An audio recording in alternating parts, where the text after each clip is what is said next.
but to get to the interviews, I kind of didn't. I had known that I had that idea for a while when I knew that I was gonna be going back home, and especially after the parental control episode that we did, which we got great like feedback from. People want us to do like a volume 2 and to go more into it and all that, blah blah blah. And what was the parental? Is that the one where I was just like I didn't want to be like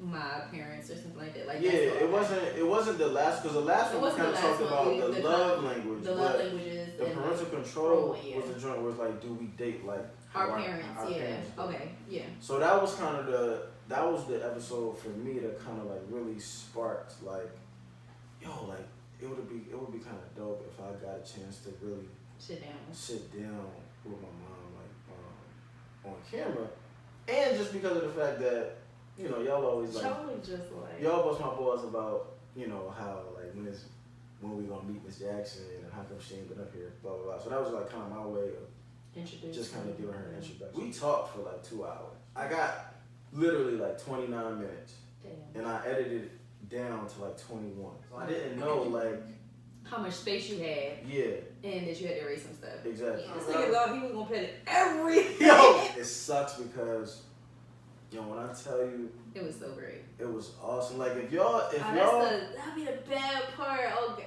not the bad part, but that'd be like damn. Like, but then also too, did you feel like maybe like part of the conversation that you had with your mom just probably needed to be just y'all?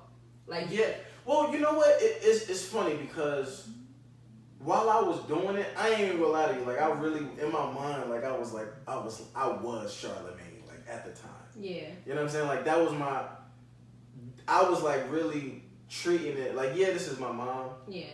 But I was treating it as if like it was an interview that I was doing for the listening audience. Yeah. I asked her prior to, like, would she be cool with doing a sit down like on camera? And she said yeah.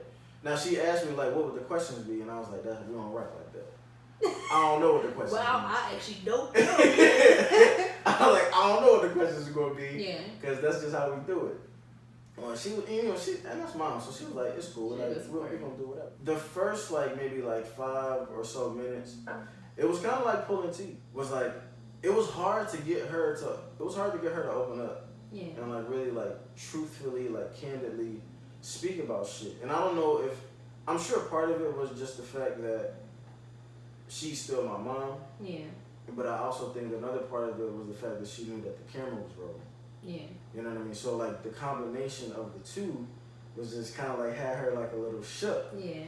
And I kind of had to like, you know, like kind of like really, really like pull some like true answers like out of her. And I don't know if she was afraid that I was gonna be like judgmental. Yeah. Or again, like, or she was afraid that people who actually saw it were gonna be judgmental. But I think she definitely has a greater appreciation for what we do every week. Yeah. Because it takes a special person to really just not give a fuck. And to like really just say your shit. It does. And unpack your shit like in front of whoever feels like they want to listen to it. Yeah. And I would say we get very personal in here. Yeah. And I think even too, like even sometimes like when we don't say stuff directly sometimes, or if we mention things like, I think I've mentioned things in the past. Well, I've always mentioned things that just like kind of like struggle with depression, for instance, and sometimes I just be in my funk or whatever, and people like really like check up on me, like damn, like I understand how you going through this, or they kind of like I'll say something that's probably like very on the surface, but it's probably like has a very sad undertone, and some people get it. Yeah. And they're like, damn, like, they're really struggling ass bitch. And I'm like, yes, I am. Like, you know, and people do get that, and you really do let people. We really let people in our fucking lives. Yeah. We do, and it's. That's one of the things that she said that she actually really admires about our show. And that's why she said that she she listens to it, because I think, you know, because of that, like the parent-child dynamic can be a little awkward. Yeah.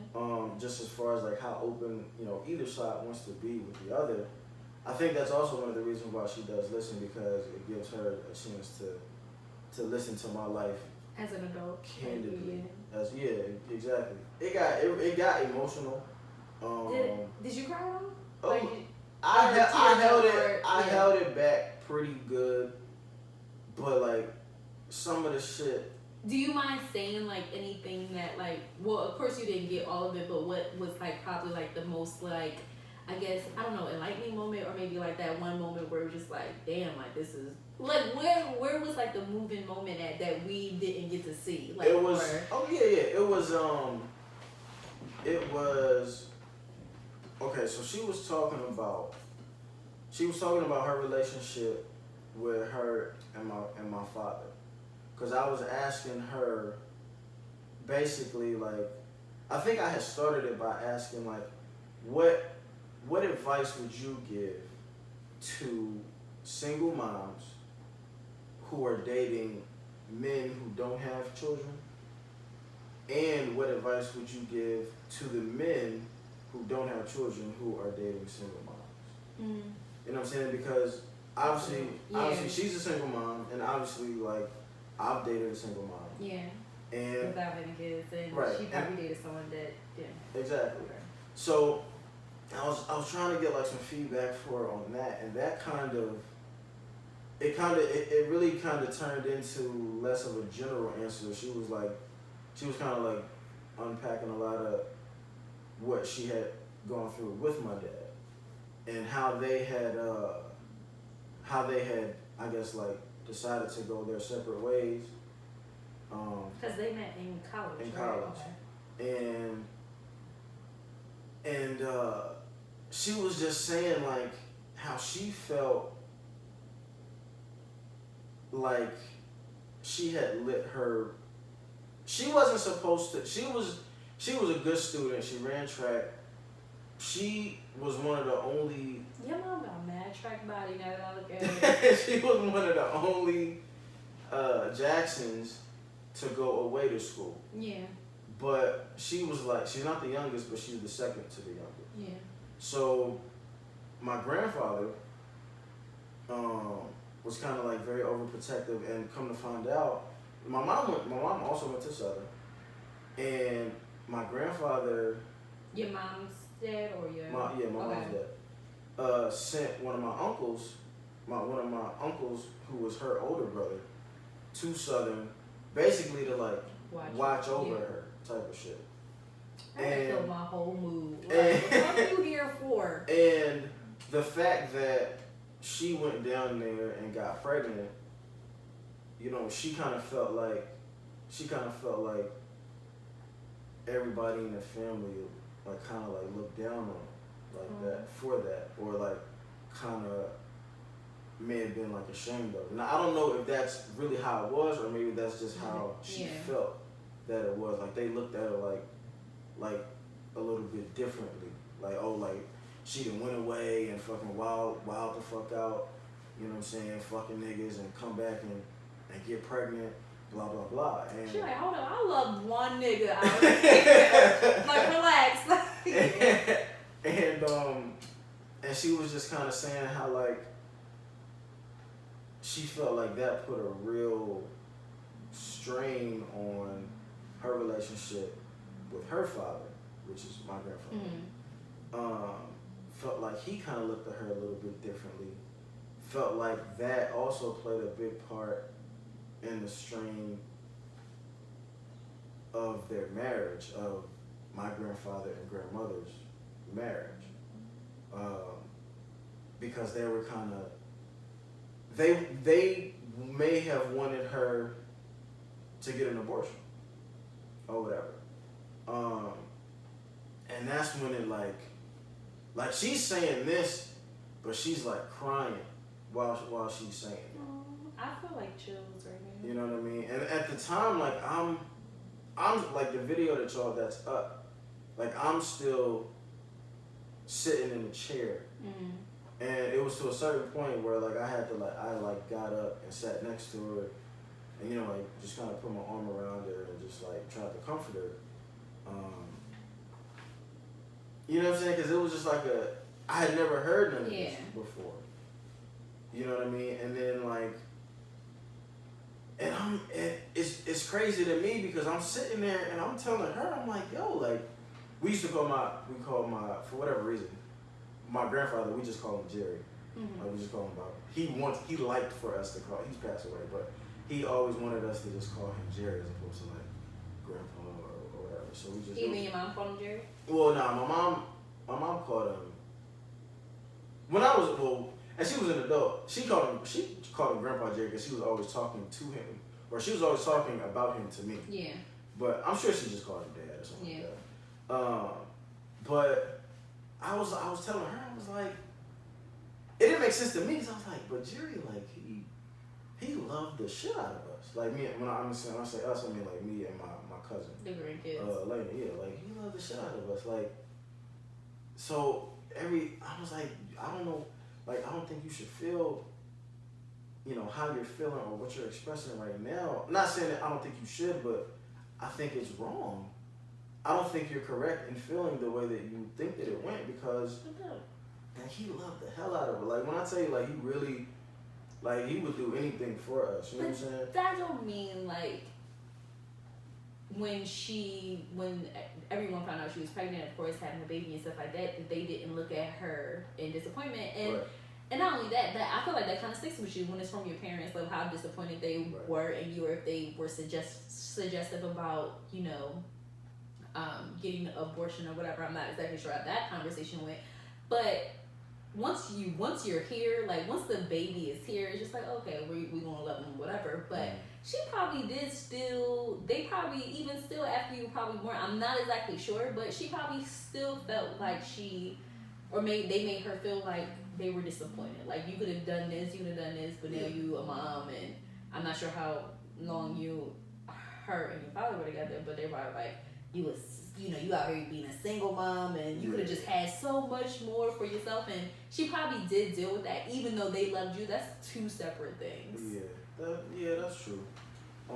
So that was definitely probably one of the heaviest moments. Yeah. Started off in regards to dating, and even like the whole the nice nasty thing. Yeah. That was one of the things that kind of made her like break down first.